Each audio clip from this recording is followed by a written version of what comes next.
જસુમતીબેન અરવિંદ ચંડી। હું વિઠ્ઠલનગરમાં રહું છું, વોર્ડ નંબર 7માં રહું છું।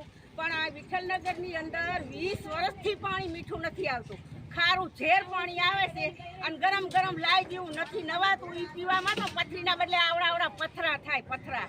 એ પાણી ના પીવાય, નથી ગટર, નથી પાણી, કોઈ વ્યવસ્થા નથી, લાઇટની વ્યવસ્થા, રાતે પંખા ન ચાલતા। આ તો કોઈ વિઠ્ઠલનગર દફતર બારું છે કે શું છે? કઈ પાણી વગર તો માણસ મરી જાય। અત્યારે 2 વાગે તડકામાં પાણી મૂકે એટલે 2 વાગે બૈરા કામ કરે કે પાણી ભરવા જાય, મરી જાય માણસ। આમાં તો આ ઓરેન્જ એલર્ટ આલે છે, હીટવે આલે છે। હું તો વળી ચાલતું હશે, અમને મદદ થશે, જવાબદારી કોણ લેશે? સરકાર લેશે? આવી રીતના ના હોય હાવ તારે। અમારે પાણી વગર બહુ મારી તકલીફ પડે છે। અમારી ઉંમર થઈ ગઈ, હવે અમારાથી પાણી ઉપડતું નથી અને છેલ્લા 2 મહિનાથી તો પાણી નથી આવતું। અને બેનો તડકાની જો તડફડે રહી, મરી જશે તો જવાબદારી તમારી।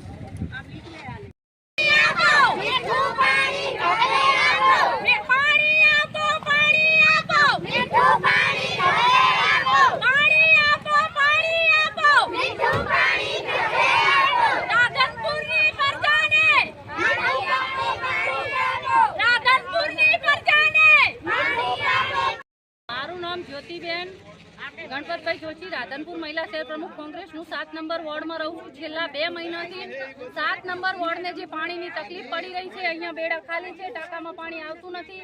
લોકોને અત્યારે ઓરેન્જ એલર્ટ આપવામાં આવ્યું છે અને કહેવામાં આવ્યું છે કે ગરમીમાં બહાર ના નીકળો, પણ લોકોને ઘરે પીવાનું પાણી નથી તો એ ટાંકા પાણી ભરવા માટે મજબૂર છે। અત્યારે તમે જોઈ શકો છો, નાના બાળકો લઈને અમારી બાજુમાં બહેનો ઊભી છે, 60, 70 વર્ષની માજીઓ છે, પાણી ભરવા આવેલી છે।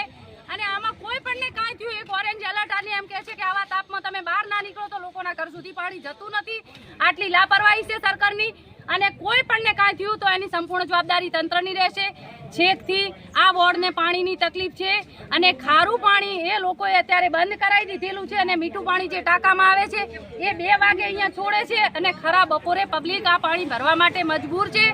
અને આ પાણી અમને 2 દિવસમાં ના મળ્યું તો આની આ સંપૂર્ણ મહિલાઓ અમે લઈ અને ત્યાં મામલતદાર કચેરીએ ધરણા પ્રોગ્રામ કરશું, ગાંધી ઝિંડા માર્ગે જશું અને આમાં કોઈ પણ મહિલાને કાંઈ પણ થયું તો સંપૂર્ણ જવાબદારી તંત્રની રહેશે। આ મીડિયાના માધ્યમથી અમે જણાવવા માંગીએ છીએ અને આનું સોલ્યુશન અમને 2 દિવસમાં જોઈએ ને જોઈએ। 2 વાગ્યા સુધી બાપડો